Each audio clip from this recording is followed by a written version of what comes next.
Nabi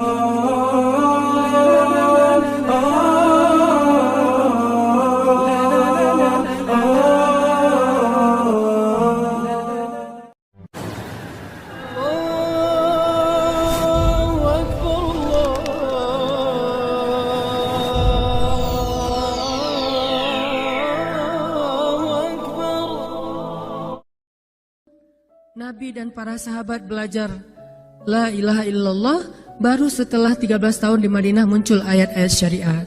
Syariat umroh, syariat haji, syariat puasa, syariat tilawah, syariat hijab. Sehingga ketika ayat hijab turun, perempuan-perempuan yang sudah belajar La ilaha illallah selama beberapa tahun tidak lagi sulit untuk menerapkannya. Begitu ayat hijab turun dibacakan oleh Nabi di dalam masjid, semua sahabat-sahabat mendengar itu dengan sangat perhatian, lalu mereka semuanya pamitan, ya Rasulullah kami ingin pulang. Ngapain pulang? Mau ngasih tahu ke istri-istri kami supaya berhijab. Emang kamu punya istri? Oh iya ya, enggak. Ada yang jomblo berharap punya istri, terus ngasih tahu ke siapa yang jomblo-jomblo? Itulah kasihannya ya. Enggak, bisa ngasih tahu ke kakaknya, adeknya, apalah, siapalah, mantannya mungkin. Pulang ngasih tahu ke istri-istri mereka, saudari-saudari mereka, putri-putri mereka. Dan perempuan yang mendengar ayat ini dibacakan langsung menutup kepala mereka dengan benda apapun yang ada di tangannya. Mau jemuran, mau baskom, mau apa, pokoknya pegang apa, tutup langsung. Hijab. Kenapa? Ini perintah Allah. Gak mungkin Allah memerintahkan kita sesuatu kecuali ada kebaikan di dalamnya. Itu aja pertimbangannya. La ilaha illallah. Bukan kenapa? Kan lebih nyaman gak pakai hijab. Kan ini, kan itu. Enggak. Satu aja alasannya. Alasan la ilaha illallah. Kalau ini perintah Allah, sami'na wa ata'na. Itu dampak dari la ilaha illallah. Dikasih perintah sesulit apapun, termasuk Zainab dengan Zaid bin Harisah. Pernah kan baca kisah Zainab di surah Al-Ahzab? Mungkin kapan-kapan kita bahas itu. Efek dari la ilaha illallah. Tiba-tiba Nabi datang kepada Zainab. Sebetulnya Zainab ini ada hati kepada Nabi Muhammad. Siapa sih yang gak punya hati untuk Rasulullah ya? Semua cewek juga pasti mengidam-idamkan pengen jadi istri Nabi. Karena otomatis istri Nabi itu adalah dijamin surga. Siapa yang gak pengen jadi istri Nabi? Di surga nanti punya rumah, satu rumah dengan Nabi. Kan keren banget. Kita bisa jadi tetangga Nabi aja di surga udah keren banget. Apalagi serumah dengan Nabi. Semua cewek juga pengen jadi istri Nabi, termasuk Zainab. Dan itu hal yang wajar. Pas Nabi datang ke rumah Zainab, Zainab udah kegeeran. Nabi bilang kepada keluarga Zainab, saya ingin melamar Zainab. Zainab udah bahagia.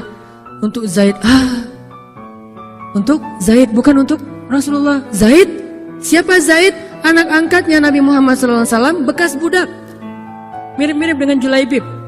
Julaibib itu edisi Madinah, Zaid itu edisi Mekah. Ada dua cowok jomblo yang sama-sama pernah diuji dengan masalah jodoh. Zaid edisi Makkiyah, Julaibib edisi Madaniyah. Dua-duanya jomblo. Dua-duanya orang biasa, gak punya daya tarik. Followersnya gak ada, 0. Bukan selebgram sama sekali. Kata Rasulullah, aku melamar Zainab untuk putraku Zaid bin Harithah, anak angkatnya Nabi. Zainab menjawab apa? Ya Rasulullah, saya gak cinta sama Zaid. Jawaban yang sangat wajar kan? Dan jawaban yang paling sering kita dengar sekarang kan? Maaf ya, aku gak ada perasaan, kita jadi adik kakak aja. Itu kan standar ya? Standar banget lah kayak gitu-gitu. Maaf ya, kita jadi temenan aja. Maaf ya, aku gak ada perasaan apa-apa selama ini. Maaf ya, dan segala macam. Dengan bahasa-bahasa halus tapi nolak intinya. Kenapa gak bilang aja, udah gak usah kesini lagi? Kan jelas ya. Ini dengan bahasa, ya Rasulullah, aku tidak cinta kepada Zaid. Karena cinta juga pertimbangan yang penting.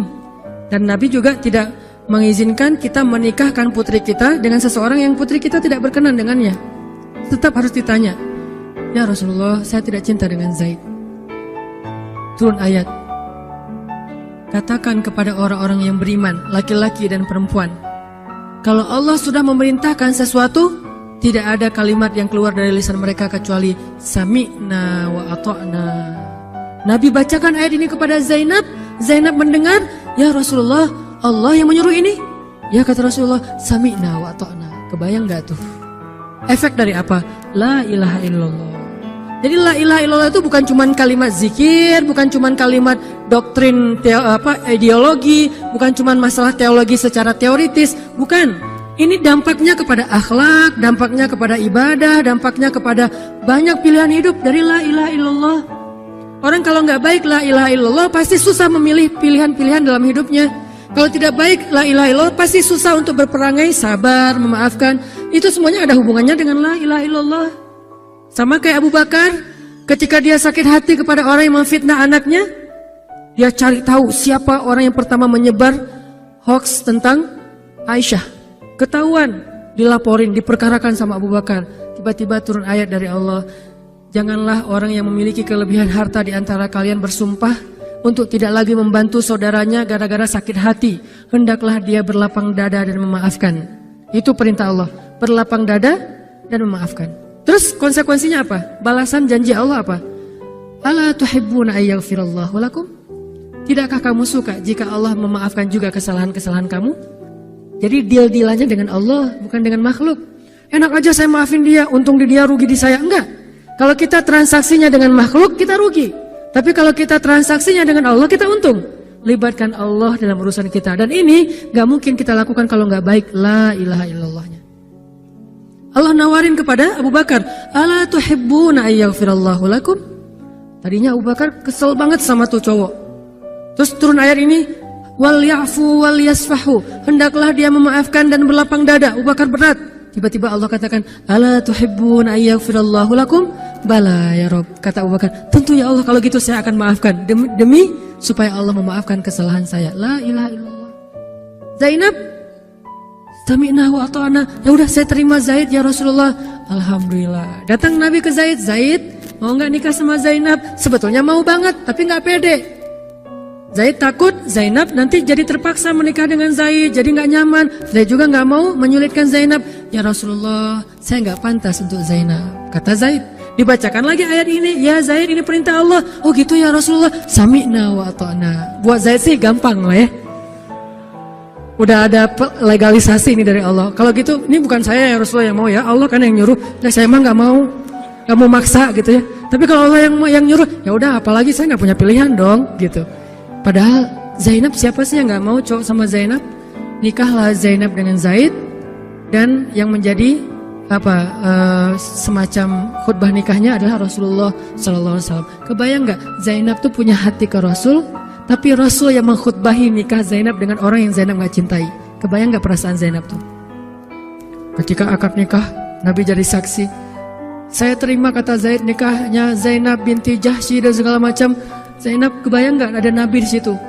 Lalu setelah selesai akad nikah ditanya kepada Nabi, sah ya Rasulullah? Sah. Dan Nabi juga nggak mau mempersulit. Nggak sah. Kenapa? Harusnya sama saya. Nggak. Nabi orangnya fair. Nabi orangnya bijaksana. Orangnya dewasa. Nggak kayak kita. Kita tuh bahaya banget jadi saksi kalau jadi mantan. Pasti nggak sah. Dan Nabi nggak gitu. Sah langsung di kali pertama. Kebayang Nabi memberi nasihat kepada Zainab, nasihat kepada Zaid. Zainab, aduh, kenapa bukan Nabi, kenapa Zaid? Tapi apa?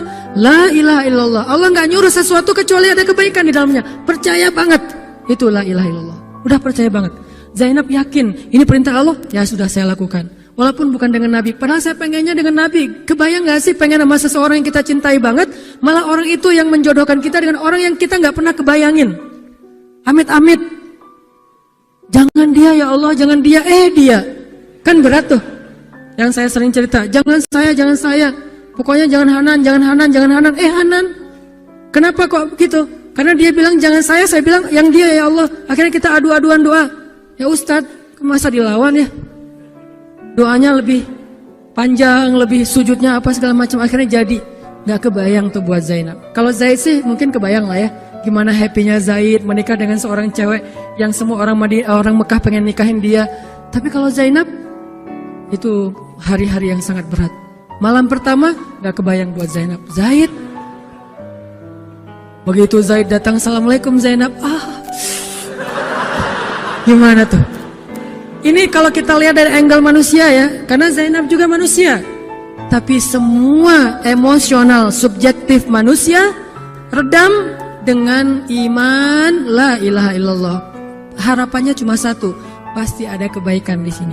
Pasti ada kebaikan di sini. Walaupun nggak kebayang kebaikannya apa, pokoknya ada aja. La ilaha illallah. Nikah Zainab sama Zaid. Cekcok selama 1 tahun, nggak pernah akur. Pulang kerja rame, berangkat kerja rame, pagi rame, sore rame. Gak cocok aja tuh Zainab sama Zaid. Berkali-kali datang berdua sama ke Rasulullah, ya Rasulullah nasihati kami. Udah dinasihati pulang rame lagi. Di mobil aja berdua rame, macet apa segala. Ya udah nikmati aja, rame gara-gara macet. Terus aja kayak gitu. Pokoknya selama setahun mereka sering percekcokan rumah tangga. Jadi kalau kita ngelihat ada keluarga yang mungkin baru menikah kemudian bercerai, jangan menjudge mereka. Karena menikah itu ibadah, perintah Allah. Itu lebih baik daripada tidak menikah tetapi sudah melakukan banyak perbuatan dosa. Walaupun akhirnya nauzubillah ada hal-hal di luar dugaan, maka la'allahu khair, mudah-mudahan ada kebaikan. Mereka berani menikah muda aja, kita harus acungkan jempol. Mereka berani menikah muda aja, kita harus respect. Kan saya sering bilang no judgment, respect to other kan. Berani mengambil keputusan menikah muda, baru berhijrah udah langsung menikah. Itu bukti dari iman. Kenapa kita menjudge seolah-olah kita lebih baik dari dia? Emangnya kita berani melakukan hal yang mereka lakukan? Gak berani buktinya. Berarti dia lebih baik daripada kita. Walaupun kesudahannya, kalau mereka bercerai setelah menikah baru beberapa lama, ada yang lebih soleh dari mereka juga bercerai baru setahun menikah. Zainab dengan Zaid, dua-duanya dijamin surga. Dua-duanya dijamin surga. Pernikahan mereka cuma bertahan setahun. Setahun kemudian, Zaid datang kepada Rasulullah. Zaid bilang, ya Rasulullah, kayaknya udah gak bisa dipertahankan hubungan saya dengan Zainab. Zaid, sabar. Rasul ketika Zaid mau datang sebetulnya udah dapat bocoran dari Allah. Allah udah ngejapri Rasulullah dalam bentuk ilham. Japrian Allah kan ilham ya. Japrian kita kan WA, itu juga habis kuota gak kebaca-baca. Kalau japrian Allah ke Rasul ilham. Ilhamnya apa? Kalau nanti Zaid datang, nanti baca di surat Al-Ahzab. Kalau nanti Zaid datang kepadamu meminta nasihat tentang Zainab, bilang kepada Zaid, ceraikan istrimu.